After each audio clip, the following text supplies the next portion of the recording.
آج ہمارے درمیان امام خطیب ٹیٹاگڑھ بنگلہ جامع مسجد جناب شاہد حسین مصباحی صاحب موجود ہیں۔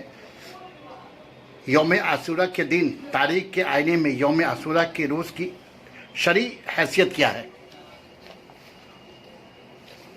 بسم اللہ الرحمن الرحیم۔ السلام علیکم ورحمۃ اللہ تعالی وبرکاتہ۔ محرم الحرام کے تعلق سے اللہ تبارک و تعالیٰ کا فرمان ہے، ان عدت الشہور عند اللہ 12 شہرا فی کتاب اللہ یوم خلق السماوات والارض منها 4 حرم۔ رب قدیر و جبار نے سال کے 12 مہینے فرمائے ہیں۔ یہ عربی سال کی جو ترتیب ہے الحمدللہ اللہ تبارک و تعالیٰ کی دی ہوئی ہے۔ ان 12 مہینوں میں 4 مہینوں کو اللہ تبارک و تعالیٰ نے حرمت والا قرار دیا ہے، عظمت والا قرار دیا ہے، اور ان 4 مہینوں میں ایک مہینہ محرم الحرام کا جو اسلامی سال کا پہلا مہینہ ہے، اس محرم الحرام کو اللہ تبارک و تعالیٰ نے بڑی بلندیاں بخشی ہیں، بڑی عظمتیں بخشی ہیں، اور یہ محرم الحرام بڑی فضیلتوں کا حامل ہے۔ اللہ کے رسول صلی اللہ تعالی علیہ وسلم نے اس ماہ مبارک کی فضیلت بیان فرماتے ہوئے ارشاد فرماتے ہیں، افضل الصیام بعد رمضان شہر اللہ المحرم۔ میرے آقا صلی اللہ تعالی علیہ وسلم ارشاد فرماتے ہیں کہ رمضان المبارک کے بعد سب سے اہم اور افضل روزہ وہ محرم الحرام کا روزہ ہے۔ بڑی فضیلت ہے اس کی۔ پھر حضرت علی کرم اللہ وجہ کریم سے ہے کہ حضرت علی کرم اللہ وجہ کریم کی بارگاہ میں ایک شخص دست سوال دراز کرتے ہیں کہ حضور رمضان شریف کے بعد ہم کس مہینے کا روزہ رکھیں گے؟ تو حضرت علی کرم اللہ وجہ کریم ارشاد فرماتے ہیں کہ ایک موقع پہ میں آقا صلی اللہ علیہ وسلم کی بارگاہ میں بیٹھا تھا، تشریف فرما تھا، اتنے میں ایک شخص آیا اور بے عین ہی یہی سوال کیا کہ رمضان مبارک کے بعد کس مہینے کا میں روزہ رکھوں؟ تو میرے آقا صلی اللہ تعالی علیہ وسلم نے ارشاد فرمایا کہ اگر تم رمضان شریف کے بعد کسی مہینے کی روزہ رکھنا چاہتے ہو فصم المحرم، تو محرم الحرام کے مہینے کا روزہ رکھو۔ اللہ تبارک و تعالیٰ نے بڑی فضیلت اس میں بخشی ہے، یہاں تک کہ میرے آقا صلی اللہ تعالی علیہ وسلم کی یہ بھی حدیث ہے کہ جس نے ایک رمضان محرم الحرام میں ایک روزہ رکھا، من صام یوما من المحرم، یہ حدیث کے الفاظ ہیں کہ جس نے محرم الحرام میں ایک روزہ رکھا تو ہر روزہ کے بدلے اللہ تبارک و تعالی 30 روزوں کا ثواب عطا فرمائے گا۔ یہ ہے محرم الحرام، یہ پورے مہینے کے ہر دن کی فضیلت۔ لیکن الحمدللہ اس مہینے میں ایک دن یوم عاشورہ کا آتا ہے، یعنی 10ویں محرم الحرام، اس میں اور فضیلت، اس کی فضیلت اور بیان فرمائی میرے آقا صلی اللہ تعالی علیہ وسلم نے۔ آقا صلی اللہ علیہ وسلم نے ارشاد فرمایا کہ جس نے یوم عاشورہ یعنی محرم الحرام کی 10ویں تاریخ کو روزہ رکھا تو 10,000 فرشتوں، 10,000 شہیدوں اور 10,000 حج و عمرہ کرنے کا ثواب عطا فرمائے گا الحمدللہ۔ یہ ساری فضیلتیں ہم امت مصطفیٰ کے لیے ہے، اور امت مصطفیٰ میں وہ اس کے حقدار ہوں گے جو الحمدللہ محرم الحرام میں فرائض و واجبات کے بعد نوافل کا اہتمام کریں گے، روزے رکھیں گے، پھر یوم عاشورہ کو جو روزہ رکھیں گے، اتنی ساری فضیلتوں کے وہ حقدار ہوں گے الحمدللہ، چونکہ میرے آقا صلی اللہ تعالیٰ علیہ وسلم کا فرمان ہے۔ پھر یوم عاشورہ کے تعلق سے رسول کائنات علیہ السلام کی ایک حدیث یہ بھی ہے کہ جب آقا صلی اللہ تعالیٰ علیہ وسلم سے یوم عاشورہ کے تعلق سے پوچھا گیا تو آقا نے ارشاد فرمایا یکفر السیئۃ الماضیہ، میرے آقا نے ارشاد فرمایا گزشتہ ایک سال کے گناہوں کا کفارہ ہے یوم عاشورہ کا روزہ، یوم عاشورہ کی عبادت۔ تو یہ بڑی فضیلتوں کا حامل ہے، یہاں تک میرے آقا صلی اللہ علیہ وسلم نے یہ بھی ارشاد فرمایا ہے کہ جس نے یوم عاشورہ کی شب عبادت کی اور دن کو روزہ رکھا تو اس کی روح ایسی قبض کی جائے گی، اس طرح قبض کی جائے گی کہ اس کو احساس تک بھی نہ ہوگا۔ تو ہزاروں فضیلتوں کے حامل الحمدللہ محرم الحرام اور یوم عاشورہ، اور پھر تاریخی حیثیت بھی اس کی بڑی عظیم ہے الحمدللہ۔ محرم الحرام اور محرم الحرام کی 10ویں تاریخ یوم عاشورہ کی بڑی عظیم تاریخ ہے۔ میرے آقا صلی اللہ تعالیٰ علیہ وسلم نے جب ساری فضیلتیں بیان فرمائی تو صحابہ کرام نے دست سوال دراز کیا، یا رسول اللہ صلی اللہ تعالیٰ علیہ وسلم، کیا محرم الحرام کی 10ویں تاریخ کو اللہ تعالیٰ نے سب سے افضل دن بنایا ہے، سب سے افضل تاریخ بنایا ہے؟ تو آقا صلی اللہ علیہ وسلم نے ارشاد فرمایا، ہاں یہ سب سے افضل تاریخ، سب سے افضل دن ہے، کیونکہ اللہ تبارک و تعالیٰ نے بڑی بڑی مخلوقات کی نسبت اس دن کو، اس تاریخ یعنی 10ویں محرم کو عطا فرمائی ہے۔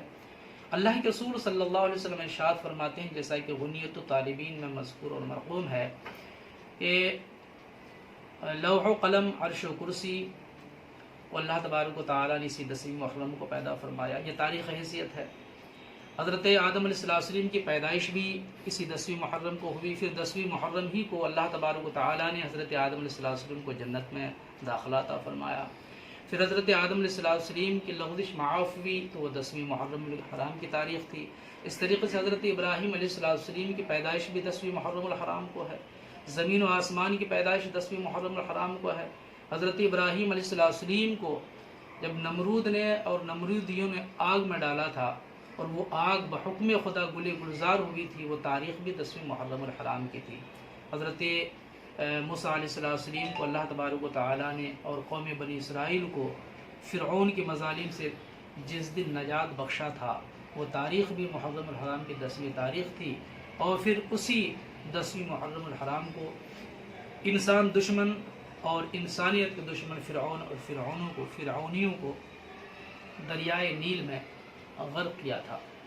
اس کی تاریخ اور تاریخ حیثیت یہ بھی ہے کہ جب آقا صلی اللہ تعالیٰ علیہ وسلم ہجرت کر مکہ سے مدینہ تشریف لائے تو یہودیوں کو روزہ رکھتے ہوئے پایا، جبکہ اس سے پہلے آقا صلی اللہ تعالیٰ علیہ وسلم خود مدینہ شریف میں 10ویں محرم الحرام کو روزہ رکھا کرتے، جیسا کہ غنیت طالبین میں ہے الحمدللہ۔ تو جب یہودیوں کو روزہ رکھتے ہوئے دیکھا تو آقا صلی اللہ علیہ وسلم نے دریافت کیا کہ آخر اس کا پس منظر کیا ہے، کس خوشی میں یا کن کی یادوں میں تم آج روزہ رکھے ہو؟ تو یہودیوں نے بتایا کہ یہ محرم الحرام کی 10ویں تاریخ ہے، اور یوم عاشورہ کو حضرت موسیٰ علیہ السلام اور قوم بنی اسرائیل کو اللہ تبارک و تعالیٰ نے فرعون اور فرعونیوں کے مظالم سے نجات بخشی تھی، اس خوشی میں ہم آج روزہ رکھتے ہیں۔ تو رسول کائنات صلی اللہ علیہ وسلم نے ارشاد فرمایا، نحن احق منکم بموسیٰ، میرے آقا نے ارشاد فرمایا کہ جو تعلق تمہارے موسیٰ علیہ السلام سے ہے، اس سے کہیں زیادہ ہمارے تعلق حضرت موسیٰ علیہ السلام سے ہیں۔ تو آقا صلی اللہ علیہ وسلم نے خود اس دن روزہ رکھا اور پھر روزہ رکھنے کا بھی حکم عطا فرمایا۔ اللہ تبارک و تعالیٰ نے محرم الحرام اور محرم الحرام کی 10ویں تاریخ کو بے پناہ فضیلت بخشی۔ اس ماہ مبارک ماہ محرم اور محرم کی 10ویں تاریخ کو اللہ تبارک و تعالیٰ نے جو فضیلتوں اور کمالات سے، فضائل و کمالات سے مزین فرمایا ہے، تو پھر الحمدللہ اسی مہینے کی 10ویں تاریخ کو اللہ تبارک و تعالیٰ نے نواز مصطفیٰ حضرت امام حسین اور آپ کے جانثاروں کی شہادت کے لیے اسی تاریخ کا انتخاب فرمایا، تو محرم الحرام اور 10ویں تاریخ کو اور 4 چاند لگ گئی۔ یہ شہادت شریعت مصطفی کے تحفظ کے لیے شہادت تھی۔ یہ شہادت رسول پاک صلی اللہ تعالیٰ علیہ وسلم کی سیرت و سنت کے تحفظ کے لیے تھی۔ حضرت امام علی مقام رضی اللہ تعالیٰ عنہ نے جب دیکھا کہ یزیدی اور یزید شریعت سے ہٹ کر منمانی کر رہا ہے، شریعت کے خلاف کامیں کر رہا ہے، شریعت کی پرواہ نہیں کرتا، شریعت کے لاج و لحاظ نہیں رکھتا ہے، اور جب ایک بڑا یا سردار اگر شریعت کے خلاف کام کرے گا تو اس کے جتنے پیروکار ہیں اسی کی پیروی کرتے ہوئے پھر وہ بھی شریعت کے خلاف کام کریں گے۔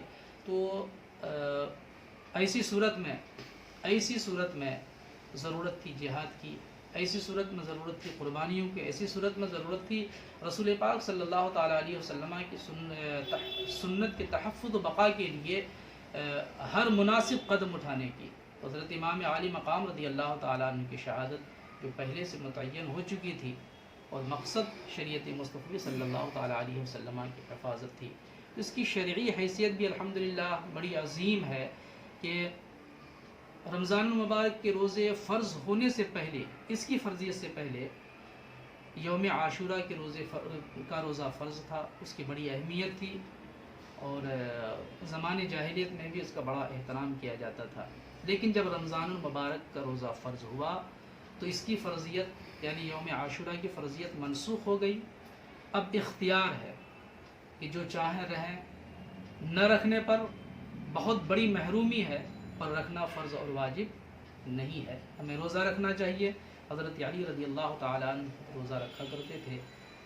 حضرت عائشہ رضی اللہ تعالیٰ عنہا نے جب دیکھا لوگوں کو روزہ رکھتے ہوئے تو پوچھا کہ آخر تمہیں روزہ رکھنے کا کس نے حکم دیا ہے، کہاں سے یہ حکم تمہیں ملا ہے؟ تو لوگوں نے جواب دیا کہ حضرت علی کرم اللہ وجہ الکریم نے ہمیں حکم عطا فرمایا ہے۔ بڑی فضیلتوں کے حامل الحمدللہ ہم تمام امت مسلمہ، مرد عورت بچے بوڑھوں کو ان پر عمل کرنا چاہیے، ان چیزوں پر عمل کرنا چاہیے، جیسا کہ آقا علیہ السلام نے ارشاد فرمایا جس نے یوم عاشورہ کو کسی یتیم لاچار مجبور کے سر پہ ہاتھ رکھے گا، آقا علیہ السلام نے ارشاد فرمایا کہ اس کے ہاتھ کے تلے جتنے بال ہوں گے، ہر بال کے بدلے اللہ تبارک و تعالی جنت میں اس کا بلند مقام عطا فرمائے گا، جنت میں اسے درجہ بلندیاں عطا فرمائے گا۔ میرے آقا صلی اللہ تعالیٰ علیہ وسلم نے یوم عاشورہ کو عیادت کی مزید فضیلت بیان فرمائی ہے۔ جیسے ایک اہل ایمان اگر اہل ایمان کی عیادت کرتا ہے، کسی بیمار کی خبر پرسی کے لیے جایا کرتا ہے، تو عام دنوں کے بھی بہت زیادہ فضیلتیں ہیں، بڑی فضیلت ہے کہ ایک مومن کسی مومن مومنہ کی عیادت کے لیے جائے۔ لیکن یوم عاشورہ کو کسی مریض کی اگر کسی بیمار کی خبر پرسی کسی نے کی تو میرے آقا صلی اللہ علیہ وسلم نے ارشاد فرمایا گویا کہ تمام امت مسلمہ کی اس نے خبر پرسی کی، تمام امت مسلمہ کی اس نے عیادت کی اور تمام عیادت کے برابر تمہیں ثواب ملے گا۔ تو یہ ساری چیزیں ہمیں کرنی چاہیے اور اپنے بال بچوں کے لیے فراخ دلی، رزق میں فراخی، یہ سب کا اہتمام انتظام کرنا چاہیے۔ راتوں کی عبادت کا اہتمام کرنا چاہیے، دن میں روزے کا اہتمام کرنا چاہیے۔ لیکن افسوس ہے کہ ہمارا مسلم معاشرہ، ہمارا مسلم سماج ان پاکیزہ عملیات کو چھوڑ کر من مانی کچھ غیر مشروع چیزوں میں مصروف ہے اور مشغول ہے، اور کچھ لوگوں نے تو اسی کو شریعت کا حصہ اور امام حسین رضی اللہ تعالیٰ عنہ کی محبت کا حصہ بنایا ہے، جبکہ یہ سراسر غلط ہے۔ چونکہ امام حسین رضی اللہ تعالیٰ عنہ کی تاریخ کربلا جب پڑھی جاتی ہے، وہاں کی جب تاریخ پڑھی جاتی ہے تو یہی ہے کہ امام عالی مقام اور آپ کے ساتھ رہنے والے مرد عورت خیمے میں قرآن پاک کی تلاوت کر رہے ہیں۔ بار ہے تو ہمیں تو امام حسین رضی اللہ تعالیٰ عنہ اور آپ کے جانثاروں کی پیروی کرنی چاہیے نا۔ محبت تو تب پوری ہوگی جب امام عالی مقام رضی اللہ تعالیٰ عنہ کی پیروی ہو، آپ کے جانثاروں کی پیروی ہو، خواتین اسلام کی پیروی ہو۔ تو قرآن کی تلاوت وہاں تھی تو ہمیں بھی قرآن کی تلاوت کرنی چاہیے۔ نمازوں کا اہتمام وہاں تھا تو ہمیں بھی نمازوں کا اہتمام کرنا چاہیے۔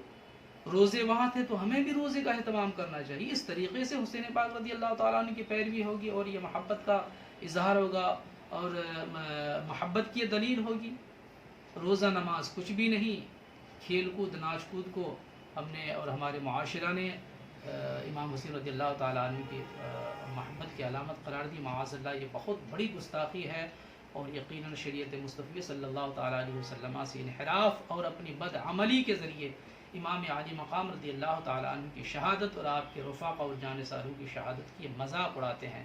میں اپنی تمام قوم کو نہایت ادب و احترام کے ساتھ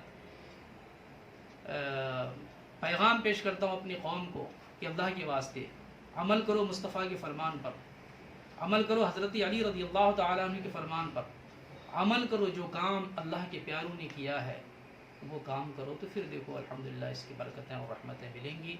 ان تمام غیر شرعی چیزوں سے توبہ کرتے ہوئے سائڈ ہو جانا چاہیے اور اللہ کے رسول صلی اللہ علیہ وسلم کے ذکر و فکر میں لگے رہنا چاہیے۔ کیا یہ سچ نہیں ہے کہ آج ہمارے گھر میں ہمارا نوجوان لڑکا اگر انتقال کر جاتا ہے تو ہم قرآن خوانی کا اہتمام کرتے ہیں، دعا استغفار کا اہتمام کرتے ہیں، کلمات اوراد و وظائف جتنے شامل ہونے والے ہوتے ہیں سب کے سب مرحوم کے لیے دعائیں مغفرت کرتے ہیں، اور وہاں نواسے مصطفیٰ صلی اللہ علیہ وسلم کی شہادت ہو رہی ہو، حضرت قاسم کی جوانی لٹ رہی ہو، حضرت عباس رضی اللہ تعالیٰ عنہ کے بازو کاٹے جا رہے ہوں، خواتین اسلام کے ساتھ زیادتی ہو رہی ہو، اور ایسے موقع پہ ہم یہ خرافات اور یہ ناچ کود اور یہ من مرضی کریں، یہ کسی طرح بھی شریعت اس کی اجازت نہیں دیتی ہے۔ اور اس طرح کرنے والے یہ سوچ رہے ہیں کہ ہم امام حسین رضی اللہ تعالیٰ عنہ سے محبت کا ثبوت پیش کرتے ہیں، یہ غلط ہے۔